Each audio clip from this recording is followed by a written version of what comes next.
Hey, what's up everybody? I'm doing another video review. Hey, would you look at that? A bit more activity from me. And semi-recently too, compared to the previous gap.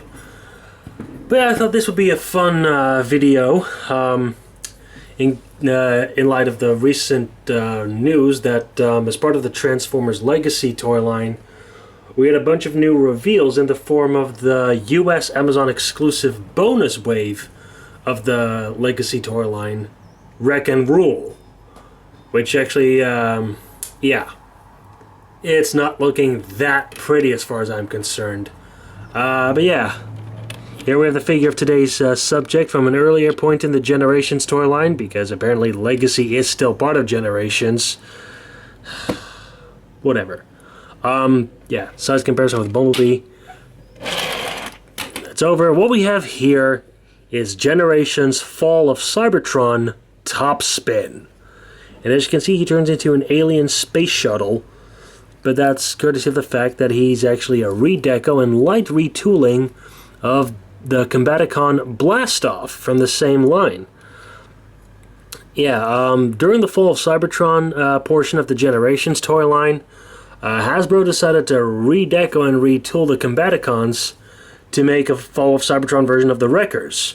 Onslaught was turned into Impactor, Swindle was turned into Roadbuster, Brawl was turned into Twin Twist, Vortex was turned into Whirl, and Blastoff was turned into Topspin. So yeah, we actually have an orange Autobot symbol there. Okay. But yeah, this figure's kind of meh.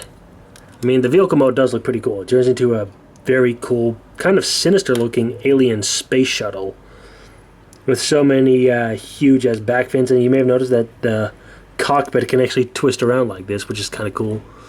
But yeah, that's about it. You have weapon storage here in the form of being able to plug these little pistols, which have little wings or fins on them. You can either plug them here in these holes, which will actually plug together for the rather long and ridiculous arm mode that this mold turns into as part of Bruticus, or in this case, Ruination. Or you can plug him here on these holes, which will actually be on the side of his robot arms. But yeah, that's basically the shuttle mode. Now let me very carefully extend the legs of the tripod. Ooh, I found the loose one. I found the loose one. Very carefully. I'm sorry that this may look a bit weird, but believe me, I don't want to accidentally rip that one floppy leg from the tripod off again. Okay, this is fairly good. Okay, so I actually have a decent amount of room to work with. And hey, my keyboard is actually turned off. Or rather, my computer's turned off. So yeah. Transformation.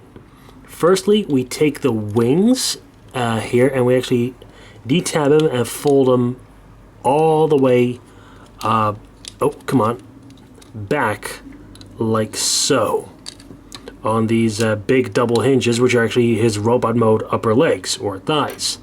Then we rotate them down here on these swivel joints for the thighs, like so. Is that all done?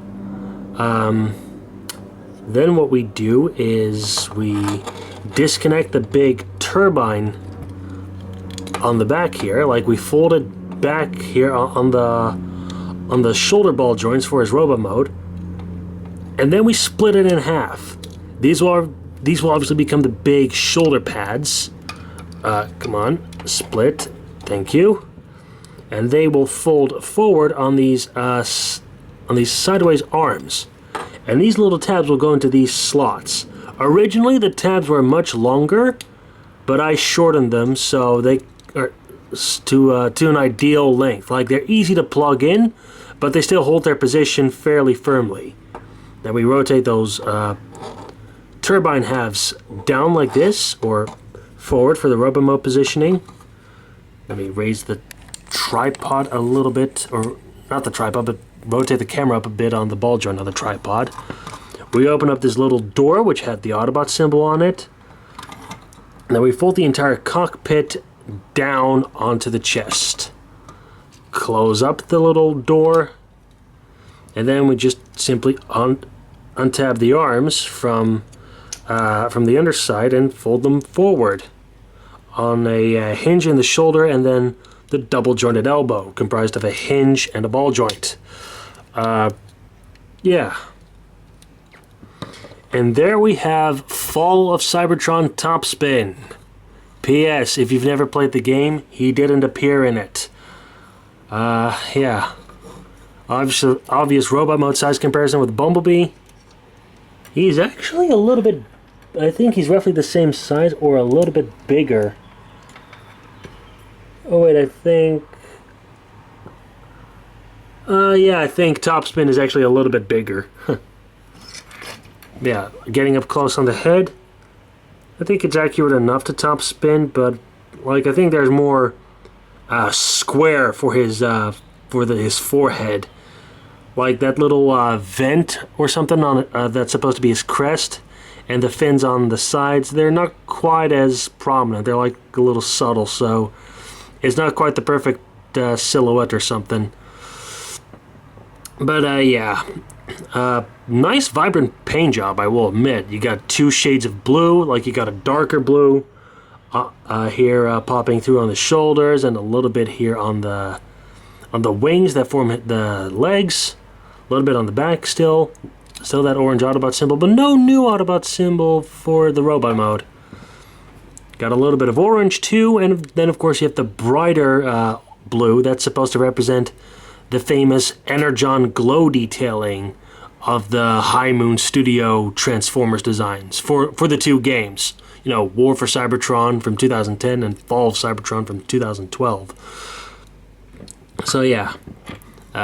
Accessories, again, you got the little pistols. Ooh, that one is a little stiff to put in his hand. And so is that one. I think I may have to bore the weapon holes out a little bit. But yeah, there he is wielding his little pistols. When you go with handheld holding them, I do recommend using the shorter peg so that the fins stick up and the other peg is off to the side. Articulation, the head is on a ball joint, but it functions as a swivel.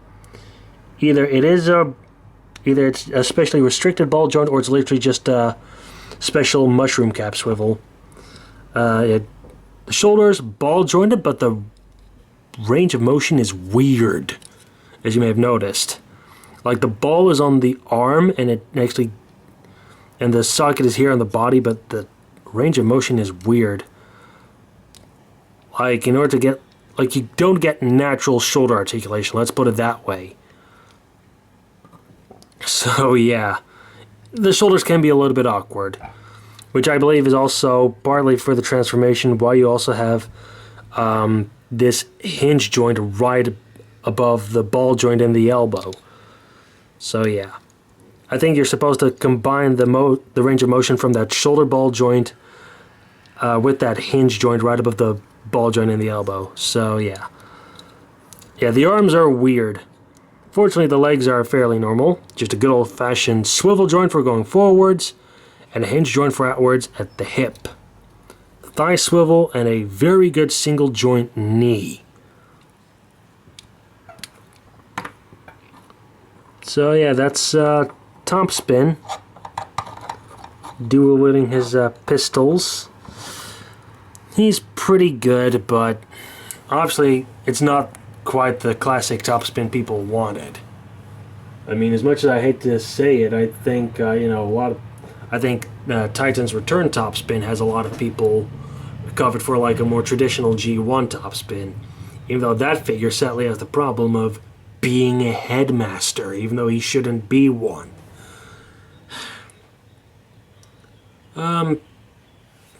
He's a decent figure in his own right, but he's definitely a bit of an afterthought, I will admit. So, 6.5 out of 10 for a score. It's good, but it's not spectacular. And I did make this video kind of just to get it out of the way, because part of me does really want to customize this into a Fall of Cybertron or Generations version of Movor from the 2001 Robots in Disguise series. Or if you prefer the Takar version, Shuttler from Transformers Car Robots. But that does mean that I need to get a more blast-off or mover-looking head to replace this one. Hopefully when I pry this head open, I can have somebody 3D design and print me a new head. But we will see. The next video is actually going to be something that I've been kind of thinking of for a little while recently. And that's just, you know, further taking the piss out of the Legacy toy line by doing a top 10 worst figures from it, because I haven't been impressed with it so far. It may change, but I do want to make that list anyway. As for now, I do actually have 10 pretty good examples of why I think those figures are meh. Anyway, see ya.